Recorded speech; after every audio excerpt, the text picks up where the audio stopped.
সমুদ্র দেখতে এসেছি নাকি খেতে এসেছি কি জানি, বকখালিতে এসে সকাল থেকে বিকাল খালি এটা ওটা খেয়েই বেরিয়েছি। তো কি আর করব, যাই দেখি মন চাই খালি খাই আর খাই। তো hello everyone, welcome to my টেরাবেকা মিনি ব্লগ। আমি পূজা। সকাল সকাল সানগ্লাস পরে একেবারে নায়িকাদের মতো রেডি হয়ে চলে যাই বকখালিতে। আর এত টাকফাটা রোদ্রের মধ্যে ডাব না খেলে কি চলে? দূরের ওই সমুদ্রকে ধরার জন্য একটু এনার্জি তো দরকার। এখানে বসে বসে পোজ দিচ্ছিলাম ভালো ভালো পিক তোলার জন্য, আর এই বকখালিতে এসে এত পিক আর ভিডিও করে দেওয়ার জন্য পাশের জনকে এত জ্বালান জ্বালাইছি যে মারামারি কাটাকাটি হয় না। এই আমার কপাল ভালো। কি হয় বলো তো, একটু ভালো ভালো পিক আর ভিডিও করে দিলে। ছোটবেলায় সেই গোলা খেতে চলে যাই, জিভে নানা রকম কালার হলে ছোটবেলায় কি যে মজা পাইতাম। তো সব দোকানগুলোর মধ্যে এই দোকানটা আমার বেশ ভালো লেগেছে, কিন্তু কি আর কব, যাই জিজ্ঞাসা করি এত দাম বলে যে কি আর কিনবো।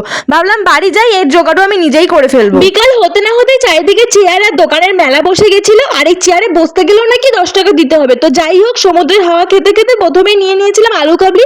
ও হ্যাঁ, একটা ভুট্টাও খেয়েছিলাম, কিন্তু পাশের লোকের ভয়ে আর ভিডিও করি নাই। যদি ভিডিওটা ভালো লেগে থাকে তাহলে অবশ্যই সাবস্ক্রাইব করে পাশে থেকো। তো আজকের মতো টাটা, সকলে খুব ভালো থেকো।